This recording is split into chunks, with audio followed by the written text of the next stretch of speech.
అందరికీ welcome back to మన ఎడ్యుకేషన్లో వచ్చేసి ఈరోజు 9th క్లాస్ అండి. తెలుగు కవి పరిచయం చూద్దాము.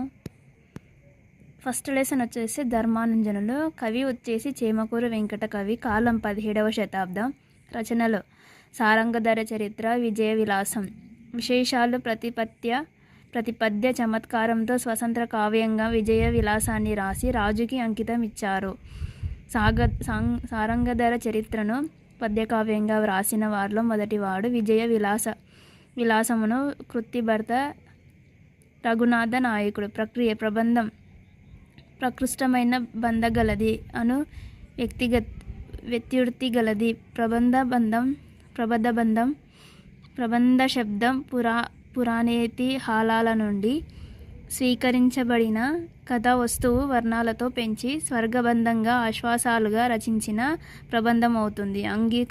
అంగిరసం, శృంగారం, ప్రబంధ వర్ణన ప్రధానమైనది. దీనిలో 18 రకాల వర్ణాలు ఉంటాయి అని ఎవరు చెప్తున్నారు? చేమకూరు వెంకట కవి.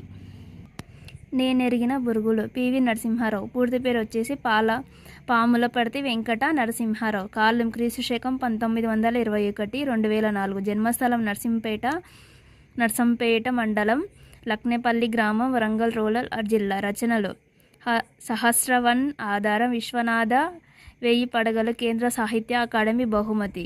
సెకండ్ వన్ అబల జీవితం ఆధారం, పన్ లక్షత్ కోన్గత్ అనే మరాఠీ పుస్తకం. Third one the in spider, వీరి ఆత్మకథ. విశేషాంశాలు బహుభాషావేత్త, భారత ఆర్థిక సంస్కరణ పితామహుడు, రాజనీతిజ్ఞుడు, 17 భాషలలో పండితుడు. ఎవరు అంటే పివి నరసింహారావు. పత్రిక వచ్చేసి కాకతీయ. తెలుగులో ప్రక్రియ అభినందన వ్యాసం. వ్యాస ప్రక్రియాంతర్భాగమైనది. గొప్పవారి జీవితాన్ని వారి వ్యక్తిగతంలోని ఉదాత్తమైన స్ఫూర్తివంతమైన జీవన కోణాలలో విశ్లేషిస్తూ ప్రశంసిస్తూ రాసేది. ఏదైనా విషయాన్ని వ్యక్తిని అభినందిస్తూ వ్రాసినచో రచయితకు ఆ వ్యక్తికి లేదా విషయానికి గల సంబంధం బాంధవ్యాలను వ్యక్తీకరించు వ్యాసాన్ని అభినందన వ్యాసం అంటారు. థర్డ్ లెసన్ వలస కూలి. డాక్టర్ ముకురాల రామిరెడ్డి. కాలం వచ్చేసి కీర్తిశకం 1929 నుంచి 2003. జన్మస్థలం మహబూబ్ నగర్ జిల్లా, కల్వకుర్తి మండలం, ముకురాల గ్రామం. ప్రస్తుతం నాగర్ కర్నూలు జిల్లా. రచనలు దేవరకొండ దుర్గం, దీర్ఘ కవిత, మేఘదుంతం, అనువాద కవిత్వం, హృదయ శైలి, గేయ సంపుటి, రాక్షస జాతర, దీర్ఘ కవిత. ప్రాచీన తెలుగులో కవిత్వంలో కవితాత్మక భావపరిణామం పరిశోధన గ్రంథం. తెలుగు సాహిత్య నిఘంటువు, నవ్వే కక్తులు, దీర్ఘ కవిత, పరిశోధన పత్రాల సంకలనం. సామాజిక స్పృహ వీరి కవితా లక్షణం. ఈయన రాసిన కథ విడిజోడు. దీనికి కృష్ణ పత్రిక ద్వితీయ బహుమతి లభించింది. ఈ కథకు ఆకాశవాణి ఈయనకు 1976లో జాతీయ కవి బిరుదునిచ్చింది. గేయం లయాత్మకంగా ఉండి ఆలపించేందుకు వీలుగా ఉండేది గేయం. ఇది పల్లవి చరణాలతో కూడి ఉంటుంది. పల్లవి మాత్రం పురాతనం అవుతుంది. సాహిత్య మేళ విమింపే గేయం ప్రక్రియ. గేయం ఒక పల్లవి కొన్ని చరణాలతో లయాత్మకంగా పాడుకోవడానికి వీలైన దాన్ని గేయం అంటారు. ఇది పురాతనమైన కళ.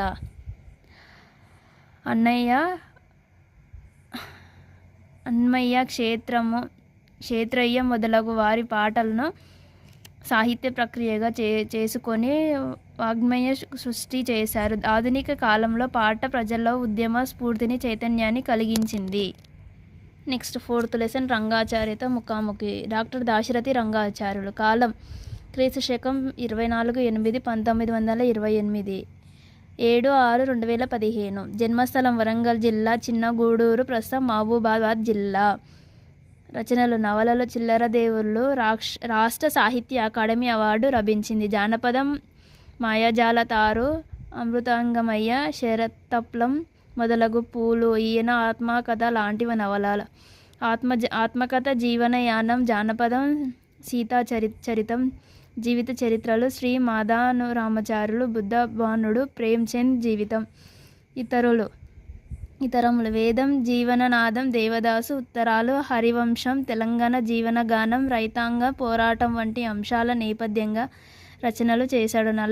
నల్లనాగు పేరిట 21 కథలను సంకలనం చేశాడు. నాటి తెలంగాణ పోరాటానికి కల్లారా చూసి వ్యక్తి దాశరథి రంగాచార్య. బిరుదులు: అభినవ వ్యాసుడు, గద్య దాశరథి, అభినవ వాచస్పతి. విశేషాంశాలు: 4 వేదాలు, 10 ఉపనిషత్తులను తెలుగులోకి అనువదించారు. తెలుగు నవలల్లో పాత్రోచిత యాస ప్రవేశపెట్టారు. రామాయణ, భరత, భాగవతంలను సరళవచనంలో రాశారు. తెలుగు విశ్వవిద్యాలయ విశిష్ట పురస్కారం. ప్రక్రియ వచ్చేసి ఇంటర్వ్యూని పరిపుచ్చ ముఖాముఖి అని కూడా పిలుస్తారు. ఉద్యోగాల ఎంపికలలో అభ్యర్థి ప్రతిభను పరీక్షించేది ఒక రకం ప్రశ్నించడం ద్వారా కాగా, నిర్దిష్ట రంగంలో విశేషణ సేవలందించిన వారి అనుభవాలను తెలుసుకోవడం చేసేది రెండవ రకం. సమాచార విప్లవం కారణంగా నేడు విషయ నిపుణులచే రేడియో, టీవీలలో ఇంటర్వ్యూలు ప్రసారం చేస్తున్నారు. కొన్ని ఇంటర్వ్యూలను పత్రికలలోనూ యథాతథంగా ప్రచురించడంతో ఇంటర్వ్యూ ఒక ప్రత్యేక రచన ప్రక్రియగా అవతరించింది. నెక్స్ట్, శతక మధురిమ. కవుల పరిచయాలు: యాదహక్కుల అన్నమయ్య, కాలం 13వ శతాబ్దం. రచనలు: సర్వేశ్వర శతకం. శైలి ధరళమైనది. సర్వేశ్వర శతకానికి శతక సాహిత్యంలో గొప్ప ప్రాచుర్యం ఉన్నది. సెకండ్ కవి దుర్జటి, కాలం క్రీస్తు శకం 1500 నుంచి 1530. 16వ శతాబ్దం. తల్లిదండ్రులు: సింగమ నారాయణ మృత్యుడు, గురువు మహదేశి సౌరభౌముడు, పుత్రుడు లింగరాజు కవి, పెదకాళహస్తి మహత్యము, మనువడు కుమార దుర్జటి వెంకటాచార్యుడు. కవితా శైలి: అతులిత మాధురిమ మహిమ. రచనలు: శ్రీకాళహస్తీశ్వర మహత్యము, 4వ ఆశ్వాసాలు, క్షేత్ర మహాత్మ్య కావ్యం. తొలి రచన శ్రీకాళహస్తి శతకం. బిరుదు: సాహిత్య శ్రీవర. రాయల ఆస్థానంలో ఏకైక శివకవి, అష్టదిగ్గజాలలో ఏకైక శైవ కవి. దుర్జటి కవిత్వం ఓజోగుణం ప్రధానము. విశేషాంశాలు: నీకు గాని కవిత్వం మెవ్వరిని నేనిచ్చు మోదితిన్ అని శివునికి అంకితం ఇస్తున్నానని దుర్జటి రాజుల్ మక్తుల్ వారి సేవ నరక ప్రయంబుల్ అన్న దుర్జటి శ్రీకాళహస్తి శతకంలోనిది. థర్డ్ వన్, ఏలకూచి బాల సరస్వతి. నామాంతరం: ఏలకూచి వెంకట కృష్ణయ్య, కాలం 17వ శతాబ్దం. జన్మస్థలం: జట్ప్రోలు గ్రామం, నాగర్ కర్నూలు జిల్లా. రచనలు: బాల సరస్వతి తీయం, ఆంధ్ర శబ్ద చింతామణి, చంద్రికా పరిణయము, వామన పురాణము, భాషా వివరణము, కార్తికేయ అభ్యుదయం, భ్రమరంగిత ప్రబంధం, అల్లభూపాలి నీతి శతకం. తెలుగులో తొలి ద్వ్యర్థి కావ్యం రాఘవ యాదవ పండనీయం. బిరుదులు: బాల సరస్వతి మహోద్యమం. విశేషణం: జట్ప్రోలు సంస్థానం, సురభి మాధవరాయలో ఆస్థాన కవిగా భర్తృహరి సుభాషిత త్రిశతిని తెలుగులో అనువదించిన వారిని మొదటివాడు. 4వది, ఉత్పల సత్యనారాయణాచార్య, కాలం 1928 నుంచి 2007. జన్మస్థలం: ఖమ్మం జిల్లాలోని చింతకాని. రచనలు: రసధ్వని, ఈ జంట నగరాలు, హేమంత శిశిరాలు, గజేంద్ర మోక్షం, భ్రమరగీతం, శ్రీ కృష్ణచంద్రోదయం, ఉత్పల మాల శతకం, కసిరెడ్డి శతకం, గేయ ఖండితాలు, శ్రీ శమంతకమణి, క్షీరసాగర మదనం, గంగావతారం, బ్రహ్మ గీతం. 5th వన్, గౌరవ భట్ల రఘురామ శాస్త్రి, కాలం 1929-2004. జన్మస్థలం: మెదక్ జిల్లా, రిమ్మనగూడు, ప్రస్తుతం సిద్దిపేట జిల్లా. రచనలు: వ్యాస తాత్పర్య నిర్ణయం, గోమాత కళ్యాణం, దాస చరిత్రం, శ్రీ వేములవాడ రాజరాజేశ్వరి, ఏక ప్రస్థాతత్య పద్యమాలిక, శ్రీపద మణిమాల, భావానంద స్వామి చరిత్ర. 6th వన్, డాక్టర్ అందే వెంకట రామాంజం, కాలం 1933 నుంచి 2006. జన్మస్థలం: కోరుట్ల, జగిత్యాల జిల్లా. రచనలు: నవోదయం, కలత పసిన్విని, మణిభూషణ, భారత రాణి, భువన విజయం, మానస వీణ, మధుర వర్మ, నింబగిరి నరసింహ శతకం, ఈశ్వర శతకం.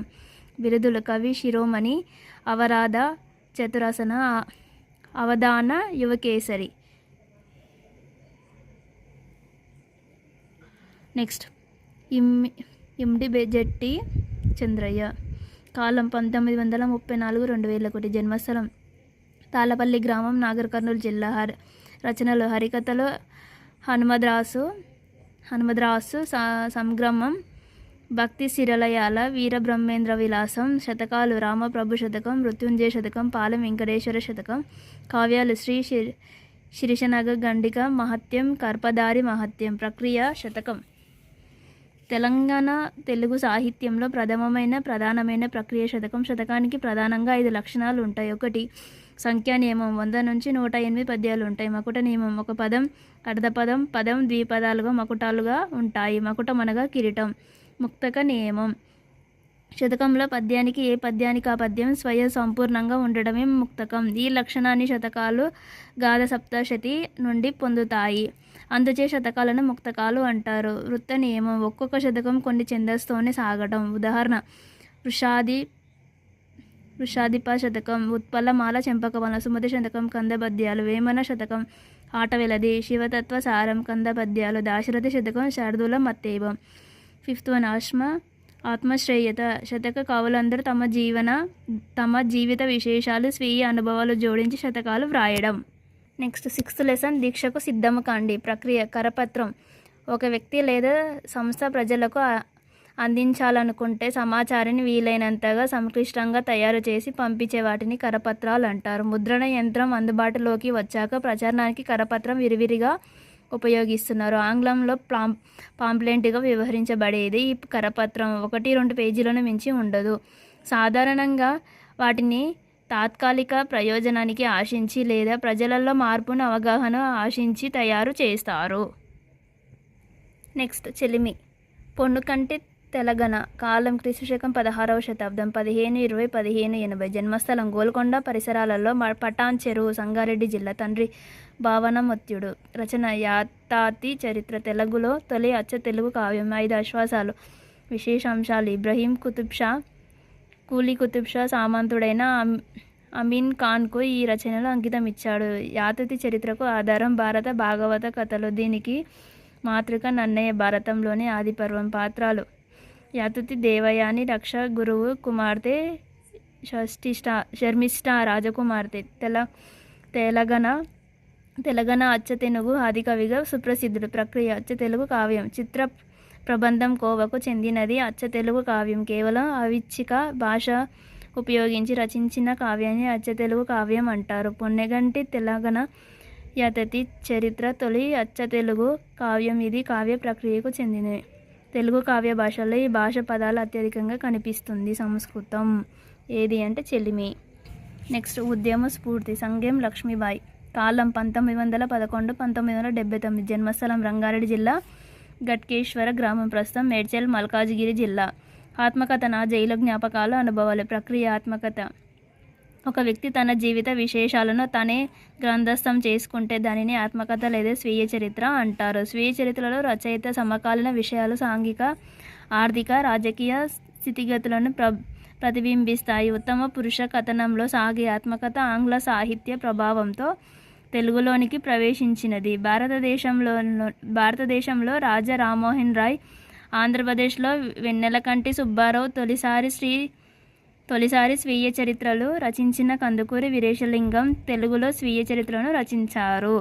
గాంధీజీ ఆత్మకథ వచ్చేసి సత్యశోధన. సామల సదాశివయ్య ఆత్మకథ వచ్చేసి యాది. కాళోజీ ఆత్మకథ నా గొడవ. దాశరథి రంగాచార్య స్వీయ చరిత్ర జీవనయానం. శతపత్రం అనే పేరుతో ఆత్మకథను రచించినది ఎవరు అంటే గడియారం రామకృష్ణ శర్మ. నెక్స్ట్ లెసన్ వచ్చేసి 9th లెసన్ కోరస్. ఎవరు? సలంద్ర లక్ష్మీనారాయణ. కాలం 1956 నుంచి 1986. జన్మస్థలం నిజామాబాద్. రచనలు వేలిగాలి తొలి కవిత సంకలనం.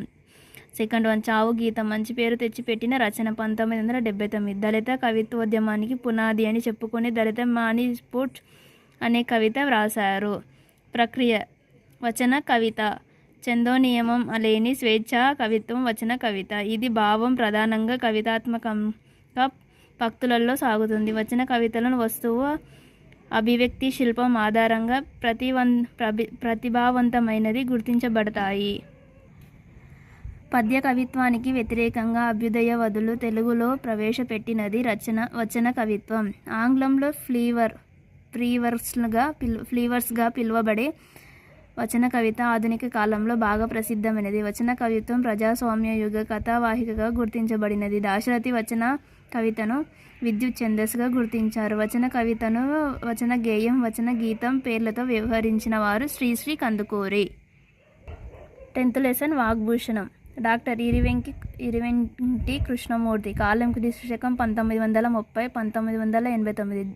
జన్మస్థలం మహబూబ్నగర్ జిల్లా రఘుపతిపేట.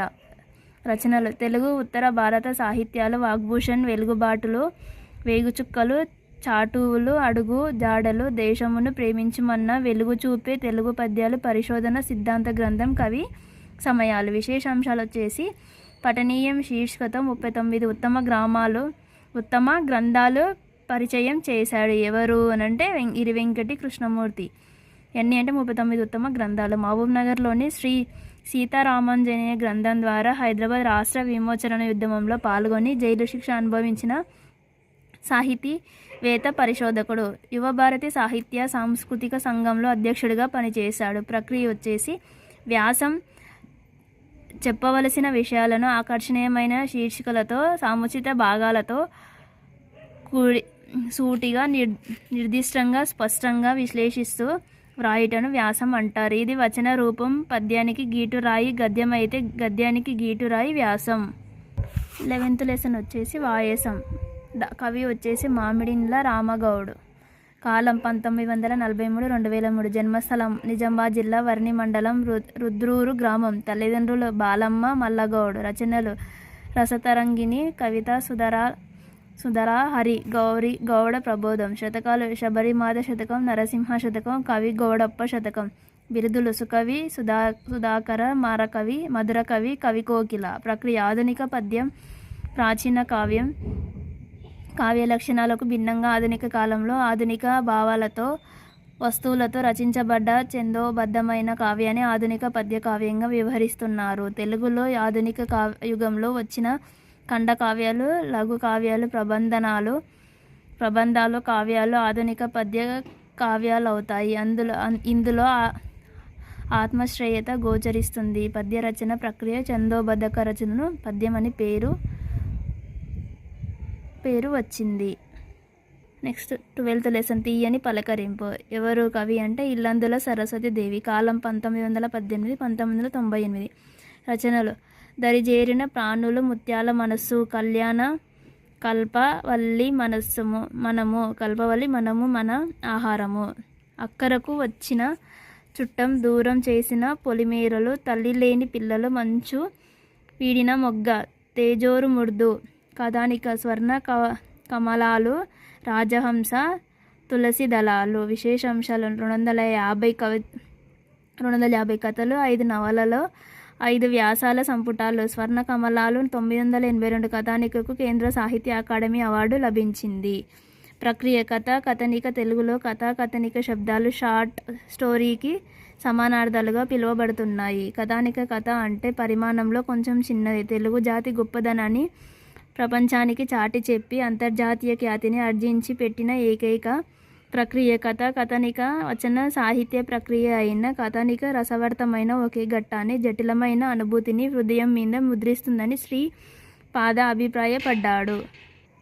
తెలుగులో గురజాడ దిట్టుబాటు తొలి కథానికగా పేరు పొందినది. ముడపాటి హనుమంతరావు తొలి తెలంగాణ కథ రచయిత. కథానిక లక్షణం క్లుప్తత దీని లక్షణం. వీనిలో భాగాలు నేపథ్యము, కథనము, జీవిత వాస్తవిక చిత్రణ. 1982లో ఈమె రచించిన స్వర్ణ కమలాలు కథా సంపుటికి కేంద్ర సాహిత్య అకాడమీ అవార్డు, సుశీల నారాయణ రెడ్డి పురస్కారం పొందింది. 1934లో స్థాపించిన యావతి మండలం వ్యవస్థాపకులలో ఒకరు. శైలి సరళమైన, నిరాడంబరమైన, వాస్తవిక అభ్యర్థితో ఈమె రచనలు ఉంటాయి. నెక్స్ట్ ఇదే లెసన్లో విశ్వనాథ సత్యనారాయణ. కాలం వచ్చేసి 1895 1976. గురువు చెల్లపిల్ల వెంకట శాస్త్రి గారు. విశ్వనాథ వారి తెలుగు భాష, తెలుగుతనం అన్న వల్లమాలిన అభిమానం. కావ్యం, గేయం, నవల, కథ, వ్యాసం, నాటకం, విమర్శన శతకం వంటి విభిన్న ప్రక్రియ రచించాడు. బిరుదులు కవి సామ్రాట్ అను బిరుదు. పురస్కారాలు పద్మభూషణ్ కేంద్ర ప్రభుత్వం, కళ ప్రపూర్ణ ఆంధ్ర విశ్వవిద్యాలయ, ఆంధ్ర విశ్వ విద్యాలయం. గౌరవ డాక్టరేట్ శ్రీ వెంకటేశ్వర విశ్వవిద్యాలయం. రచనలు: 1వది ఆంధ్ర పౌరుషం, 2వది ఆంధ్ర ప్రశస్తి, 3 వెయ్యి పడగల నవలలు, 4 మా స్వామి శతకం, 5వది శ్రీ మాధరామాయణ కల్పవృక్షం జ్ఞానపీఠ అవార్డు, 6వది విశ్వనాథ మాదరకక్కర్లు కేంద్ర సాహిత్య అకాడమీ బహుమతి, 7 కిన్నెరసాని పాటలు, నర్తనశాల అనార్కలి నాటకాలు, కోకిలమ్మ పెళ్ళి కావ్యం, 8వది వరలక్ష్మి త్రిశతి. సో ఇంకో కవి వచ్చేసి డాక్టర్ రావూరి భరద్వాజ. కాలం 20వ శతాబ్దం. ప్రసిద్ధి మంచి కథకులు. వృత్తి ఆకాశవాణిలో కార్యనిర్వహణాధికారి. ప్రవృత్తి రచన వ్యాసంగం. సత్కారాలు గౌరవ డాక్టరేట్లు. రచన శైలి సరళమైన శైలి. రచనలు: పాకుడు రాళ్ళు, ఉడుతమ్మ ఉపదేశం కథా సంపుటి, 500కు పైగా కథలు, 150కి పైగా పుస్తకాలున్నాయి. విశేష అంశాలు వచ్చేసి 2012లో పాకుడు రాళ్ళు నవలలో జ్ఞానపీఠ్ పురస్కారం లభించింది.